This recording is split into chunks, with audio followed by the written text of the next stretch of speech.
다 같이 자리에 앉으시겠습니다. 말씀 봅니다. 요한복음 12장 24절에서 33절 말씀입니다. 우리 다 같이 성경책 펴고 함께 봅시다. 요한복음 12장 24절에서 33절 말씀, 신약성경 제가 가진 성경 168면에 있습니다. 요한복음 12장 24절에서 33절까지의 말씀입니다. 저와 여러분들이 교독합니다. 24절 먼저 읽겠습니다. 내가 진실로 진실로 너희에게 이르노니 한 알의 밀이 땅에 떨어져 죽지 아니하면 한 알 그대로 있고 죽으면 많은 열매를 맺느니라.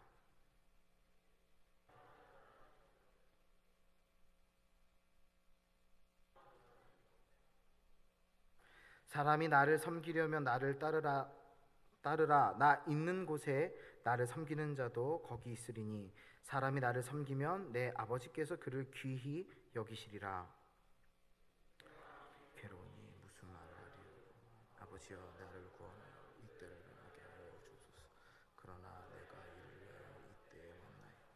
아버지여 아버지의 이름을 영광스럽게 하옵소서 하시니 이에 하늘에서 소리가 나서 이르되 내가 이미 영광스럽게 하였고 또다시 영광스럽게 하리라 하시니 대서서 들은 우리는 전등이 울렸다고 하여 또 어떤 이들은 천사가 그에게 말하였다. 예수께서 대답하여 이르시되 이 소리가 난 것은 나를 위한 것이 아니요 너희를 위한 것이니라. 이제 이 세상에 심판이 이르렀으니 이 세상의 임금이 쫓겨나리라. 내가 땅에서 들리면 모든 사람을 내게로 이끌겠노라 하시니 이렇게 말씀하심은 자기가 어떠한 죽음으로 죽을 것을 보이심이로라. 아멘. 이제 사순절 오늘이 5째 주일입니다. 사순절이 어떤 절기인지는 아시죠? 그리스도께서 우리를 위해 십자가에 달려 죽으시고 부활하기까지 그 날을 기념하여 우리가 절기로 지냅니다. 이제 사순절의 끝에는 종려주일이 있어요. 여러분 잘 아시겠지만 기독교는 한 주의 시작이 주일부터예요. 주일. 그렇기 때문에 주일, 월, 화, 수, 목, 금, 토를 보내죠. 사순절 5째 주라 함은 오늘부터 일주일간이 사순절 5번째 주간이라는 거예요. 그리고 이 5번째 주가 끝나면 종려주일입니다. 종려주일은 어떤 주간의 시작이죠? 또 고난주간의 시작이죠. 이제 여러분 사순절이 끝나가고 종려주일이 다가옵니다. 또 고난주간이 다가와요. 여러분들 삶의 시간들 잘 조정하셔서 고난주간 특세 꼭 참석하셨으면 좋겠어요. 여기 있죠? 예수 닮기를 예수 보기를. 우리가 사순절을 기념하고 또 고난주간을 하나님께 특별한 새벽 기도로 올려드리는 이유는 오직 예수님을 닮아 세상의 구원을 위해 그리스도 예수의 이름을 위해 나아가기 위함임을 여러분께 선포하며 또한 권면합니다. 죽음이라는 단어가 오늘 말씀 제목으로 나와요. 그죠? 죽음.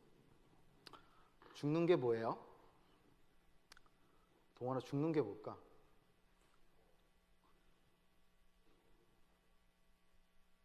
정지하는 거. 맞아요. 생물학적으로 신체의 모든 기능이 정지하죠. 생각할 수 있는 육체가 아닌, 영혼이 있는 육체가 아닌 그냥 하나의 고기 덩어리일 뿐이죠. 어떻게 보면. 어디로 돌아가요? 흙으로 돌아가죠. 그러니까 죽음이라는 것은 그런 거예요. 제가 이렇게 성품이 이렇게 온유하지 않아서 그런지 몰라도 하나님께 항상 간구하는 게 온유한 마음을 달라고 간구를 해요. 그러다가 한 번은 온유한 마음 간구하는데 켈리 세이건이라는 사람의 Death라는 책이 눈에 띄었어요. 한 300페이지? 500페이지 됐나? 한 이 정도 돼요. 두께. 근데 그때가 2014년? 영찬이 태어났을 때인데 영찬이 태어났을 때 왜 그 책에 꽂혔는지 모르지만 한 5번 읽었던 것 같아요. 그 책을. 죽음이란 무엇인가 너무나 궁금한 거예요. 죽음이라는 주제는요, 사실 우리의 죄의 문제라고 굉장히 가깝거든요. 죄의 싹은 사망이라 했기 때문에 죽음의 다른 단어가 사망이잖아요. 그래서 한참을 읽으면서 성경에서 이야기하는 죽음, 또 세상이 이야기하는 죽음, 또 종교적 죽음 등 여러 죽음에 대해 고민하는 시간이 있었어요. 그런데 결론적으로 저한테 철학적인 결론은 슬픈 일이라는 그 한 단어로 끝나더라고요. 죽음은 슬픈 일이다. 어떤 말로 포장을 하여도 나의 죽음은 어떨지 몰라도 누군가의 죽음은 슬픈 일이다라는 결론에 도달했어요. 아마 그때 우리에게는 너무나 오랜 기억으로 남는 세월호 사건이 있었기 때문에 더 그랬던 것 같아요. 어제 말씀을 그 초안을 며칠 전에 다 작성하고 보통 토요일 날 여러 가지 기사나 예화들을 추가를 하는데 보니까 죽음 교육이라는 기사가 떴더라고요. 경향신문에 아마 어제자 기사였던 것 같은데 요즘 한참 뜨고 있는 교육 중 하나가 죽음 교육이래요. 죽음을 어떻게 받아들이고 또 그래서 어떻게 준비하는 거에 대해서 이야기하는 거예요. 거기서 보니까 제가 결론에 도달했던 거는 타인의 죽음에 대한 거였던 것 같아요. 그런데 나의 죽음에 대해서 고민을 하고 성찰을 할 때는 결국은 그 교육들을 통해서 얻고자 하는 것은 삶을 살아가는 방법에 대해서 얻고자 하는 거예요. 여러분, 삶과 죽음은 역설적인 관계에 있어요. 그죠? 삶이란 것은 생명이 있는 거고 생명이 있다는 것은 계속해서 살아있는 거예요. 죽지 않은 거.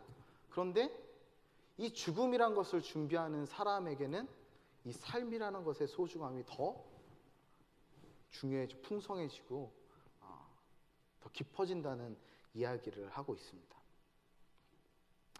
좋은 관점이죠. 우리 죽음 준비해야 돼요. 그리고 우리는 또 죽음 이후에 천국이 보장되어 있기 때문에 영생을 누리기 때문에 죽음이 사실 두렵지 않아요. 여러분 죽음이 두렵습니까? 죽음이 두렵나요? 솔비야, 죽는 거 두렵니? 네, 알았어요. 두렵다는 걸 알겠어요. 저도 두려워요. 가끔씩 우리 큰아들한테 너 아빠가 이 세상에 없으면 어떻게 할 거야? 그러면 되게 기분 나빠요. 그죠? 네, 기분 나빠요. 그만큼 슬픈 일이고 부담스러운 얘기예요. 그렇지만 우리가 이 죽음을 준비하면서 또 죽음에 대해 진지하게 고찰하면서 어떤 죽음을 맞이할 것인가를 계획하면서 삶을 갖고 나간다면 아마 좋은 결과가 있을 겁니다. 오늘 본문은 이 죽음에 대한 예수님의 이야기가 나와요. 예수님의 죽음 역시도 우리가 방금 죽음을 이야기하고 죽음을 준비할 때 결국엔 삶을 살아가게 한다라는 그 죽음 교육에 대한 이야기 간단하게 언급했지만 그 이야기와 비슷해요. 굉장히 역설적이에요. 패러독스라고 그러죠. 역설적인 이야기가 나와요. 예수님이 예루살렘에 입성하실 때의 모습을 보세요. 예수님이 예루살렘에 왜 입성하셨습니까? 제도가 예수님 왜 예루살렘에 입성하셨어? 십자가 달려 죽으시라고. 예수님 왜 예루살렘에 입성하셨어? 십자가에 어떻게? 죽으시라고. 그래서 죽으시려고. 제도가 정확하게 얘기했어요. 예수님께서 예루살렘에 입성하신 이유는 십자가에 달려 죽으시기 위해서 입성하신 거예요. 그 일을 이미 예수님은 알고 계셨습니다. 그런데 그 입성하시는 예수님을 향해 백성들이 어떻게 행동하나요? 예수님을 십자가에 못 박은 그들의 모습이 보이던가요? 아니요. 호산나 다윗의 자손이여 찬양하려다 영광 받으세요. 하여튼 난리 났어요. 거의 뭐 연예인 등장한 거랑 비슷해요. 수많은 사람들이 호산나를 부르고 종려나무 가지를 막 흔드는 예수님을 환영해요. 그리고 이 예루살렘에 입성하시는 예수님의 명성은 단순하게 그들만 아는 것이 아니라 헬라인들에게까지, 이방인들에게까지 전해졌다고 해요. 그렇기 때문에 헬라 사람들이 예수님을 만나고 싶어 찾아오기도 합니다. 그야말로 유명인이죠. 제자들 중 유명인이었죠. 근데 이제 오늘 본문 앞에 보면 빌립과 안드레라는 사람들이 나오는데 22절에 보면 빌립이 안드레에게 가서 말하고 안드레와 빌립이 예수께 가서 여쭈니 이러면서 빌립과 안드레가 나와요. 근데 20절에 보면 뭐라고 해요? 명절 예배하러 올라온 사람 중에 헬라인 몇이 있는데 그들이 갈릴리 베세다 사람 빌립에게 가서 청하여 이르되, 이방인이 와서 생판 모르는 사람이 와서 청하는 거야. 뭐를 청하냐?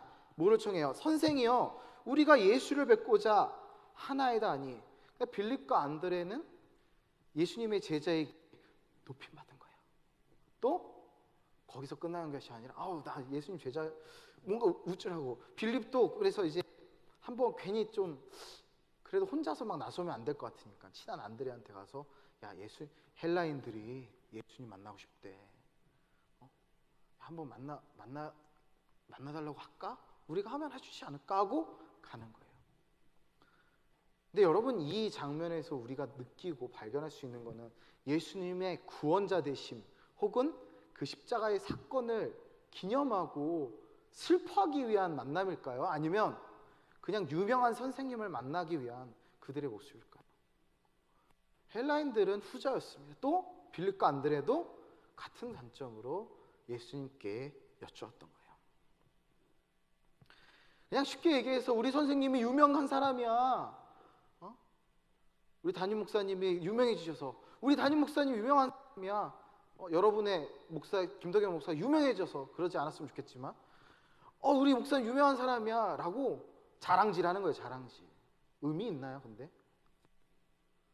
사람의 명성은 아무 의미 없어요. 지금 이들이 이야기하는 유명한 것은 그냥 인간적 유명함일 뿐이에요.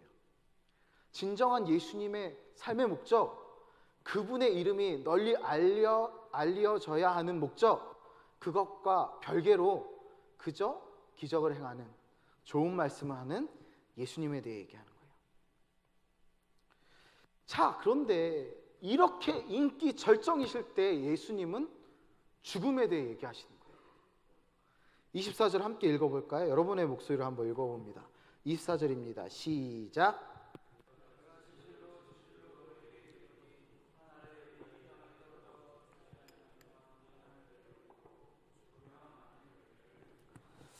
내가 진실로 진실로 너희에게 이르노니 하늘에 밀이 땅에 떨어져 죽지 아니하면 하나는 그대로 있고 죽으면 많은 열매를 맺느니라.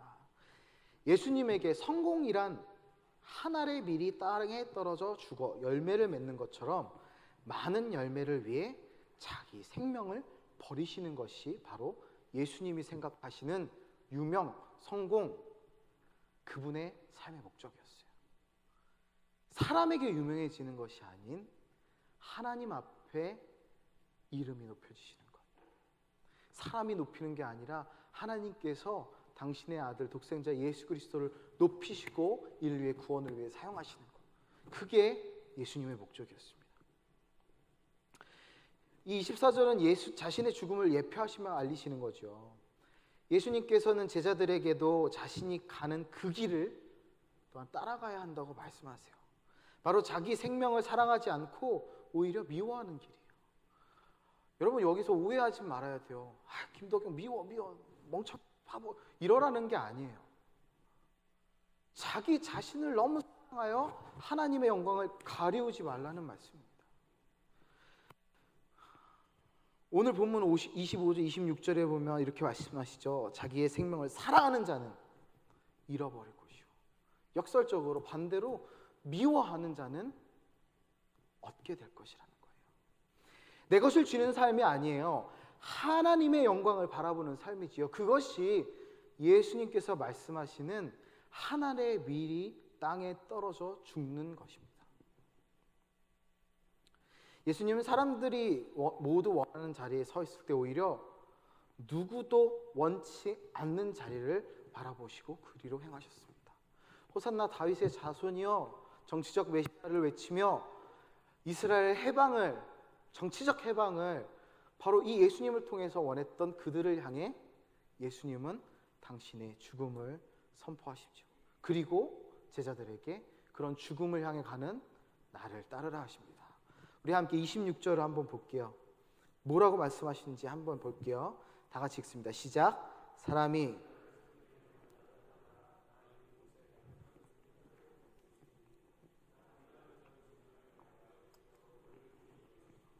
우리는 누구를 섬기면 됩니까?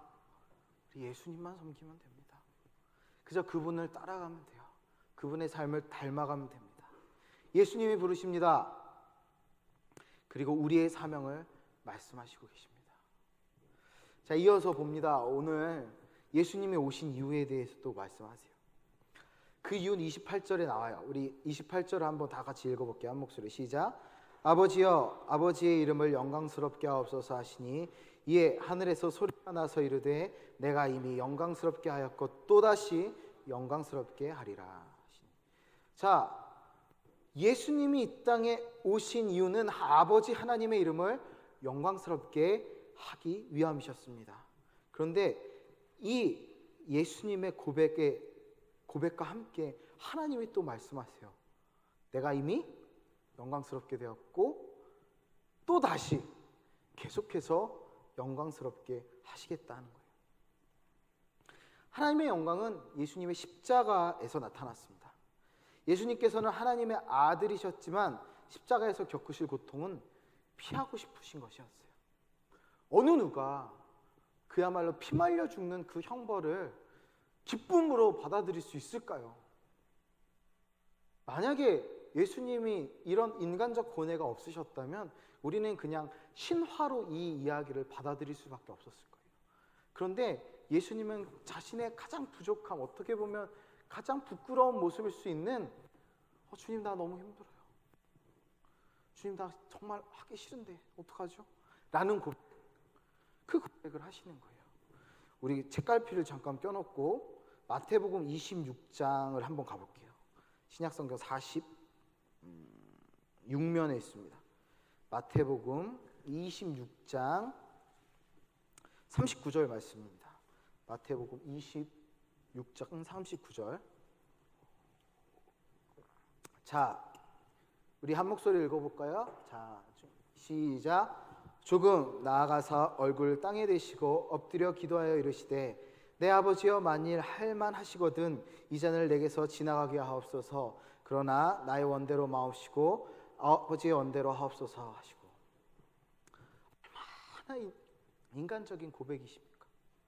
하나님의 아들이신데 당신께서 말씀으로 명령만 하시면 모든 자기를 공격하고자 하는 자들의 마음을 어떻게 보면 돌이키시고 넘어뜨리실 수도 있고, 그게 하나님이시잖아요. 그런데 자신의 신적 권위마저 포기하시고 내려놓으시고 가장 인간다운 모습으로, 가장 인간적인 모습으로 우리 모든 인류의 죄를 감당하신 거예요. 그래서 완전하신 인간이라 할 수 있는 겁니다. 단순한 아바타가 내려온 게 아니에요. 인카네이션 하신 거예요. 성육신 하신 거예요. 하나님의 형상을 그냥 빌어서 이 땅에 오신 그 수준이 아니라 인카네이션, 성육신, 그 거룩한 몸이 직접 내려오신 거예요. 그게 예수님이에요. 그렇기에 가장 인간적인 모습도, 가장 하나님다운 모습도 그분 안에 존재했던 거죠. 그 진실된 고백이 오늘도 똑같이 나와요. 27절에 보면, 다시 돌아가서 27절에 보면 지금 내 마음이 괴로우니, 당신 아시잖아요. 막 주변에서 호산나 호산나 하면서 뭐 다윗의 자손이여 어서 오세요 웰컴 투 예루살렘 하면서 막 기뻐하는데, 지금 괴로우니, 지금 내 마음이 괴로우니 무슨 말을 하리요? 내가 어떤 말을 하겠습니까? 이때는 아직까지 겟세마네 동산 가시기도 전이에요. 예루살렘 입성하실 때예요. 그런데 그때 마음이 괴롭다 하세요. 그리고 뭐라고 그러세요? 아버지여 나를 구원하여 이때를 면하게 하여 주옵소서. 주님 너무 힘드니까 좀 피해갈 수 있게 해주세요. 그러나 이게 중요해요. 그러나 내가 이 일을 위하여 이때에 왔습니다.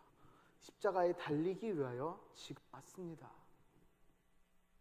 예수님은 당신의 사명을 분명히 아시고 그 사명을 완수하셨습니다.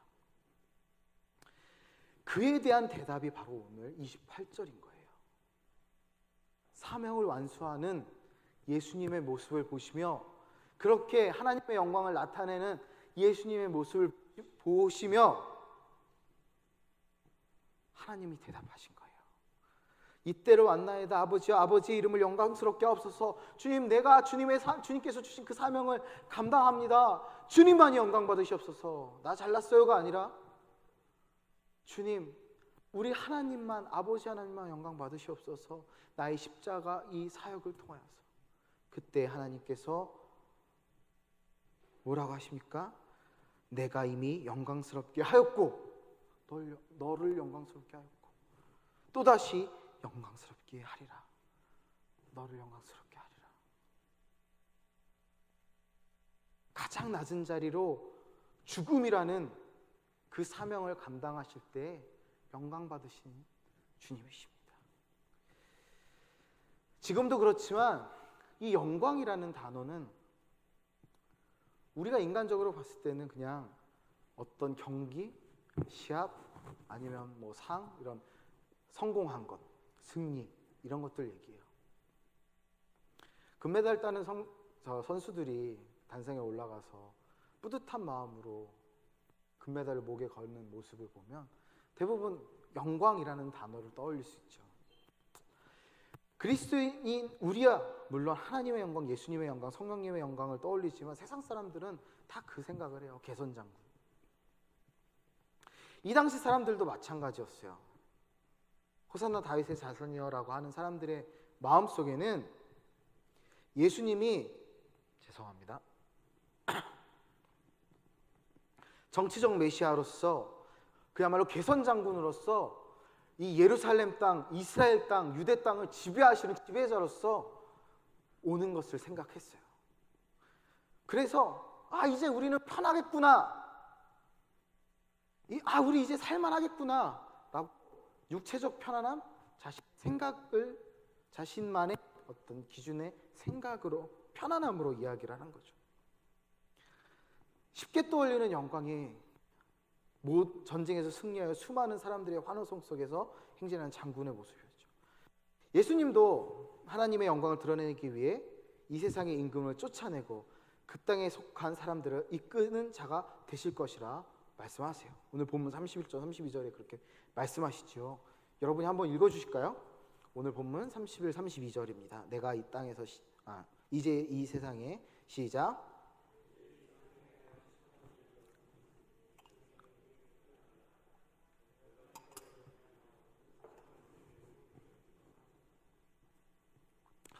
뭐라고 말씀하시는 거예요? 세상에 대한 심판이 이르렀다. 그런데 이 말씀을 듣는 다른 믿지 않는 자들은 이 세상에 대한 심판이 로마에 대한 심판으로 국한되었어요. 주님께서는 오늘 31절, 32절에 하신 그 약속을 지키셨습니다. 하지만 예수님의 승리와 심판은 세상 사람들이 이야기하는 방식과 달랐다는 거예요. 예수님의 심판, 예수님의 승리는 십자가에서 죄 없으신 이가 범죄자의 모습으로, 영원한 승리의 하나님이 패배자의 모습으로, 가장 높은 곳에 있으셔야 할 그분이 가장 낮은 자리에서 심판하시고 승리하셨다는 거예요. 이것이 바로 예수님께서 준비하고 계시는 승리이며 세상 임금에 대한 심판입니다. 때려부시고 죽이고 없애는 것이 심판이 아니에요. 공법과 정의, 하나님의 의와 구원을 이루시는 것이 심판이며 승리입니다. 세상 기준의 세상의 방법으로 예수님을 죽이고 심판하려 하지만 결국 진정한 승리는 십자가에 달려 죽으심으로 이루어졌다는 거예요. 이는 인간의 상식을 뛰어넘는 신비입니다. 세상 사람들이 실패라 할지라도 그리스도 예수의 영광을 위해 움직이는 우리는 분명한 승자입니다. 그리고 그들이 아무리 실패라고 호도하고 매도하고 기준을 정하여서 우길지라도 우리가 예수님 따라가면 결국의 승리는 우리의 것, 하나님께서 우리에게 주십니다. 여러분 사실 믿으십니까? 여러분, 우리의 방식으로 살지 말아요. 아니, 세상의 방식으로 살지 말아요. 우리의 기준, 내 생각으로 살지 말았으면 좋겠어요. 힘들다, 어렵다, 뭐 이게 손해다, 저게 손해다, 아무리 따져봐야 세상 사람들 코웃음만 치고 그들의 이익을 쫓아 살아가는 사람들은 사람들의 목소리를 듣지 않습니다. 진정으로 사람을 살리는 삶, 십자가의 길을 가는 사람은 나에게 좀 손해가 있을지라도, 내가 좀 어려울지라도 그 불편함을 기쁨으로 받아들일 수 있는 사람입니다. 아니라고 세상은 계속 얘기해요. 너희가 편안해야 된다고, 편리해야 된다고, 교회 못 하러 가냐고, 진정한 구원이 거기 어디 있냐고 라고 여러분을 유혹하고 무너뜨리려고 해요. 하지만 여러분 안에 그리스도 예수를 모시고 살아갈 때 진정한 승리는 분명히 이루어집니다. 여러분, 나아갑시다. 예수님께서는 이 승리와 영생에 동참하라고 우리를 부르셔요. 우리의 사는 인생, 사실 영광이란 단어랑 가깝지 않아요. 물질적 풍요, 육체적 건강한 상황이나 생각에 긍정적인 마음을 갖고 있다 하더라도 결국 세상 주관자들이 우리를 무너뜨리고 넘어뜨리려 할 때가 더 많습니다. 기독교인은, 그리스도인은 탁월하기 때문에. 스스로 탁월하다 생각하십니까? 황일 씨? 아멘. 스스로 탁월하다고 생각하셔야 돼요. 교만의 마음이 아닙니다. 여러분, 내가 하는 일에 자신감을 갖고 내가 하는 일이 진정한 프로페셔널한 일이다, 내가 진정으로 하나님 앞에 정직하게 성실하게 잘 이 일을 해나간다면 그 누구에게도 지지 않아요. 여러분, 자신감 가지세요. 여러분의 백그라운드가 예수님이십니다. 죽음을 이기시고 영광된 길을 가신 그분이십니다. 여러분, 예수님 따라 사시겠습니까? 우리 그럼 그 예수님의 보혈을, 그 은혜를, 그 능력을 의지하며 우리 나아가기 원합니다. 우리 함께 찬양하며 기도할까요?